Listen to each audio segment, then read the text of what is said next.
Goeiedag en welkom. Vandag gaan ons 'n draai maak in 'n deel van Tokio wat dalk nie op die gewone toeristeroetes is nie. Die area wat ons as Nakaraimura bekend gestaan het, dis nou deel van die Toyotama en Nakamura wyke in Nerima. Ja, dis 'n fascinerende hoekie en ons het nogal 'n interessante klomp bronne hier voor ons, né? Reg, Van plaaslike argiefmateriaal, ou herinneringe, tot aan online goed en selfs reisjoernale. ja, dit gee ons 'n kans om bietjie dieper te kyk, om daai laag van die geskiedenis af te skil. Presies. Ons missie vandag om daardie verborgde stories, daai plekkies wat nog so 'n bietjie fluister van Nakaraimura se verlede, vir jou uit te lig. Klink goed. So kom ons begin sommer by die naam self, Nakaraimura. Tsunaraimura.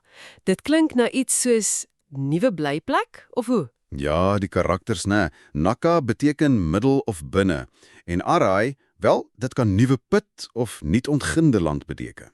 Okay. Maar die presiese oorsprong, dis bietjie mistig. Was dit dalk gekoppel aan die nabygeleene Kakura wat middeldorp beteken? Mens wonder. Ja, en die bronne wys selfs verskillende spellings uit die geskiedenis, soos Nakarai met 'n ander karakter vir Arai en Nakarai. Regtig. Ja, maar wat ons wel weet is dat 'n plek met die naam Nakarai al in 1559 genoem word. Sjoe, dis ver terug. Ja, in 'n belangrike ou grondregister, die Odawara Shu Shoryo Yakucho. So die naam was definitief deel van die ou Edo-landskap. Dis nogals iets, hoe 'n naam kan verander oor die eeue. Maar hoe het die plek self gelyk? Jy weet, voor die moderne Tokio. Ons het hierdie wonderlike herinneringe van meneer Kaneko Sarayuki. Ja, hy is in 1927 gebore. Sy beskrywings van die 1930s, dis 'n heel ander wêreld. Vertel bietjie. Wel, hy skilder 'n prentjie. Hy onthou die suidelike deel naby waar Nakano vandag is as vol ryslande. Kan jy dit indink? Reislande in Tokio? Dis moeilik. Presies. En daai lande het water gekry van die Nakaragawa rivier, Okay. wat weer gevoed is deur die ou Senkawa-Yosui kanaal. Hy beskryf selfs 'n stuwdam naby waar die Nerima bestuurskool vandag staan. Reg. Daar het die water in twee verdeel. Een stroompie, hy sê dit was skaars 2 meter breed, het oos geloop. Dit was duidelik baie meer, waterryk, landelik. Definitief 'n reuse kontras met vandag. So reis in die suide. Wat van die res? Sentraal en noord. Dit was anders, meer bewerkbare velde. En dan Yashikimori. Wat? Yashikimori. Wat is dit nou weer? Dis daai tradisionele, digte, bosagtige areas wat mense om hul plaashuise geplant het. Ah, ja. Vir windbeskerming en sulke dinge. Presies. Vir wind, pergaardheid, selfs vuur maak uit. Dit versterk daai landelike gevoel, weet jy.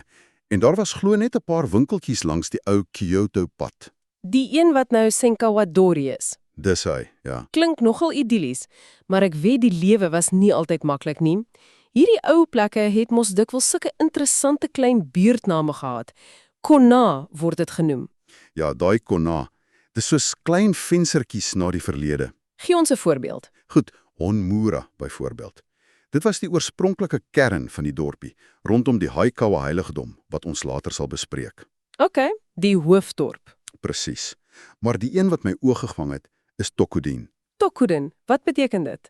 Letterlik gelukkige veld. Hoekom gelukkig?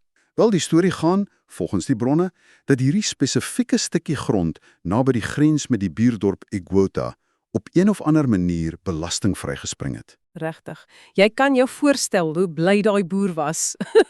'n Klein oorwinning. Absoluut. Maar dan, aan die ander kant van die skaal, het jy Ohayashi. O, Hayashi. Klink bosagtig. Ja, maar dit was glad nie 'n gelukkige veld vir die gewone mens nie. Dit was 'n otomeyama. 'n Otomeyama. Dit beteken dit was 'n woud wat direk aan die Edo shogunaat behoort het, die militêre regering. So staatsgrond. Reg. En toegang was streng verbode. Houtkap? Glad nie. Dis fascinerend, né? Ja, In dieselfde klein dorpie het jy die Tokuden, die gelukkige veld, en reg langsaan die regering se streng beheerde woud, die Ohayashi. dit wys daai kontraste, die kleinboer se wêreld en die regering se mag. Presies. En die Hayashi Inari heiligdom wat jy vandag daar kry, dis 'n direkte herinnering aan daardie ou Hayashi gebied. Tydperk vanaf 1926 bring groot veranderinge, nê? Inderdaad. Die vroeë 30's was swaar tye. Die wêreldwye depressie, swak oeste van daai bekende Nerima Daikan, die reuse wit rys. En toe, Oktober 1932, gebeur iets groots. Nakamura en ander dorpies word deel van Tokio stad, ingelyf by die nuwe Itabashi-wijk. Dis 'n groot stap. En dan kom daar planne vir groot nuwe paaie, soos die Kanana ringpad wat reg deur die area sou sny. Dit het die inwoners laat besef, okay, modernisering kom, of ons nou wil of nie. En hulle het besluit om self die leiersels te neem, lyk dit my. Die bronne praat van Kukakusairi. Dis basies georganiseerde stadsbeplanning, grondherverdeling. Presies, dis Kukakusairi. Dit was 'n proaktiewe stap. Hulle wou nie net die noordelike deel naby Nerima-stasie moet vooruitgaan nie. Want dit het reeds begin ontwikkel. Ja, deur grond aan nuwelinge te verhuur. Nee, hulle wou hê die hele gemeenskap moes baat vind. So vanaf 1933 stig hulle hierdie grondherverdelingsverenigings. En meneer Kaneko se pa was betrokke. Ja, hy onthou sy pa, wat self nog geboor het, die voorsitter van een van hierdie verenigings was. Hy sê sy pa het onverpoos gewerk. Dit moes 'n reuse onderneming gewees het. Grondeienaars moes deel van hul eie grond prysgee, né? Dat geen bou. Ja, dis 'n groot opoffering. Om plek te maak vir paaie, parke en ook om die projek te help finansier. En hulle het selfs hul eie kredietunie gestig? Wat interessant genoeg die voorloper is van vandag se Saikyo Shinkin Bank. Dit wys jou daai sterk gemeenskapsgees. Definitief. En die resultate? Dit was transformander. Die ou kronkelende paadjies het plek gemaak vir breër, reguit strate. Waterweë is verbeter en baie belangrik, nuwe openbare ruimtes is geskep. Parke en so. Presies. En die ou reislande is opgevul, gereed vir nuwe huise. Die hele landskap het wel verander. En een van daai nuwe ruimtes is nogal spesiaal. Nakarai Park, reg? Gestig in 1937. Ja, en hier's 'n lekker feit vir jou lysie van verborgde juwele. Nakarai Park was Nerima se heel eerste amptelike stadspark. Regtig? Eerste? Ja, 'n direkte uitkoms van daai gemeenskapsgedrewe Kukakusairi. En wat dit nog meer spesiaal maak vir iemand wat vandag daar stap, Ja. van die oorspronklike plataanbome, die Suzuka Kenoki, wat toe in 1937 geplant is, staan vandag nog daar. Sjoe, lewende geskiedenis. Absoluut. Lewende getuies van daai tyd van verandering. Daar's selfs 'n monument wat spesifiek die park se ontstaan herdenk. Dis nogals uniek. Dis wonderlik dat hou van sulke details. En toe verander die naam van die area ook nog.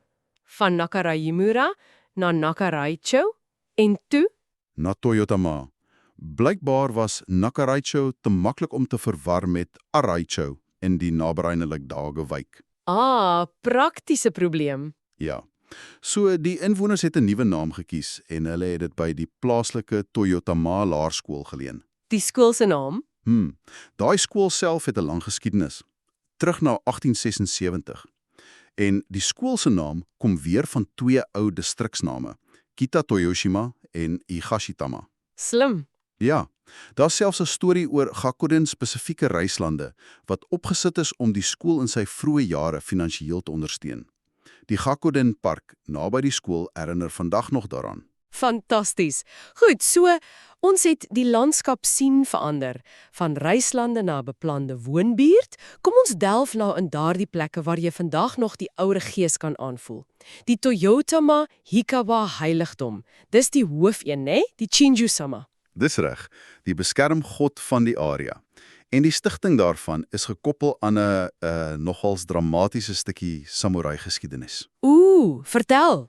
Die legende sê 'n kruier, Shabukawa Yoshikane, het dit in 1457 gestig. Hy het glo by 'n fontein, die Mihama Pit, en gebid vir sukses in die geveg. Maar die storie eindig nie daar nie, né? Daai heiligdom het rowwe tyd beleef. Ja, beslis. Net 20 jaar later, 1477, is dit vernietig in die groot slag van Egota Numabukuro. Wag, dis 'n bekende slag, né? Baie bekend. Dis waar die plaaslike Toshima-stam verslaan is deur Otadokan. Otadokan, die ou wat Edo kasteel gebou het. Presies daai een. En die Toshimajis was glo bekend daarvoor dat hulle juis Hikawa heiligdomme gebou het as beskerming vir hul kastene. So hierdie heiligdom was letterlik in die middel van 'n magstryd. Sjoe. Dit is eers baie later in die rustiger Edo-tydperk, so in die 1740s, herbou op sy huidige plek. Dis nou 'n storie. En as jy vandag die Hikawa heiligdom besoek, waarna moet jy uitkyk? Ek sien hier is sprake van Nerima se oudste klip Komainu. Ja, daai wagterleeu-standbeelde. Die paar dateer glo uit 1787. Oud? En daar's ook 'n unieke, vierkantige waterbak, Chozubachi, van 1747. Maar die ware fascinerende stukkie volkskultuur is die Chikara-heishi. Chikara-heishi, kragklippe. Letterlik, reuse klippe wat jong mans in die ou dae gebruik het vir kragmetingskompetisies. Regtig? Soos gewig optel. Amper so, ja. En jy kan vandag nog daai klippe sien. Party het die gewig en selfs name daarop uitgekerf. Dis 'n wonderlike, tasbare skakel na die lewens van gewone mense eeue gelede. Sjoe, ek kan my voorstel hoe toeriste dit sal geniet om daai Chikara-heishi te soek. Dis 'n ware hidden gem. Nog 'n intrigerende plek, die Ichikishima heiligdom. Wat is die storie daar? Wel, Ichikishima Hime, die godin wat hier aanbid word, is tradisioneel eintlik 'n seegodin in Japan. 'n Seegodin, maar Nakaramura is ver van die see af. Presies. So hier in hierdie landbougemeenskap het sy aangepas. Sy het 'n godin geword van water vir die reislande en van landbou self. Dis 'n perfekte voorbeeld van hoe geloof aanpas, né? Definitief. En die ongelooflikste deel van hierdie heiligdom se geskiedenis, dit was eens op 'n eilandjie in 'n dam. Ja, die bronne beskryf dit so. Dit moes prentjie mooi gewees het. Ongelukkig, soos met so baie waterliggame in Tokio, het die dam opgedroog. En na die Tweede Wêreldoorlog is dit finaal toegegooi vir ontwikkeling. Ai, dis jammer. Maar, en hier is die verborgde juweel vir die oplettende besoeker. Oh, ja. Al is die water weg, kyk fyn na die kliplaveisel in die heiligdomterrein. Jy sal 'n paar plat, reghoekige klippe sien wat duidelik anders lyk. Okay. Dit is die Hashi-ishi, die brugklippe. Die enigste fisiese bewys van die brug wat eens oor die water na die heiligdom gelei het. Dis fantasties. Soos 'n klein argeologiese raaisel om op te los terwyl jy daar is. Jy moet letterlik die oorblyfsels van die brug soek. Presies. En die naam Toyotama self, al kom dit van die skool af, ekho natuurlik ook daai mitiese prinses Toyotama Hime, dogter van die seegod, geassosieer met vrugbaarheid. En haar boodskapper was 'n baber. So, ja, 'n glibberige baber. En daar's ook 'n oulike stukkie volkswysheid by Ichishikima. Ja. As 'n baba onbedaarlik gehuil het, kon jy glo blare van die hinoki se spresboom in die heiligdom leem en onder die kussing sit.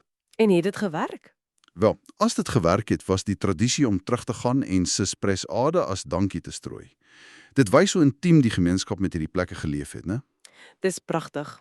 Sjoe, ons tyd raak min. Maar ons moet seker vinnig noem dat daar nog ander plekke is. Die Otori heiligdom met sy kraanvoël-legende en mark. Ja, die Tori no Ichi. En die Higashi heiligdom, Fuji Inari, Hayashi Inari.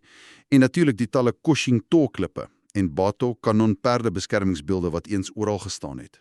Baie is seker verskuif of verlore. Ja, baie is nou by tempels vir Shoengaku-in. Maar hulle vertel ook 'n storie van die alledaagse geloof. Absoluut. En dan is daar nog 'n belangrike transformasie. Onthou jy daai kona Kita-Arai, die noordelike nuwe land? Ja, wat glo 'n bietjie rouer was, nie ontgin. Wel, dis waar Musashi Universiteit vandag staan, reg?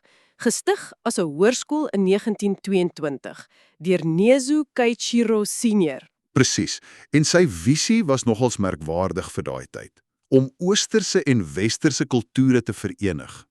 Hy het doelbewus hierdie area gekies, wat dalk as minder ontwikkeld beskou is en dit omskep in 'n sentrum vir geleerdheid. Dit wys hoe 'n plek se waarde en karakter ook aktief geskep kan word, nie net geërf word nie. Net so. En vir die argitektuurliefhebber is daar nog 'n verborgde juweel daar. Ja, Die universiteit se groot auditorium, die Dai-Kodol, ontwerp deur Sato Koichi. wag, dieselfde argitek as die Okuma Auditorium by Wasada? Presies. Dis 'n stukkie tasbare geskiedenis wat jy met reëlings dalk selfs kan besoek. Wow. So, van reislande en plaaslike legendes. Deur gemeenskapsgedrewe stadsbeplanning wat parke en paaie gebring het. Tot 'n moderne universiteit op ou grond. Die storie van Nakara Yemura na Toyotama is een van konstante verandering, né? Definitief. En aanpassing. Dit lyk dalk vandag soos net nog 'n woonbuurt in Tokio, maar soos ons gehoor het, lê die ekkos van die verlede oral. In 'n ou boom, 'n snaakse klip, 'n heiligdom, die oorblyfsel van 'n brug, selfs in 'n straatnaam of 'n park. Jy moet net weet waar om te kyk. Presies. Deur hierdie spreekwoordelike broodkrummels te volg, kry jy 'n veel ryker prentjie van hoe hierdie stukkie Tokio geword het wat dit vandag is. En dit laat mens wonder, né? Terwyl jy vandag deur Toyotama stap, watter ander klein leidrade, dalk selfs dinge wat nie in ons bronne opgeteken is nie, fluister nog van die ou Nakara Yemura. Watter stories wag nog om raak gesien te word? Dankie dat jy saam met ons hierdie verkenning meer gemaak het.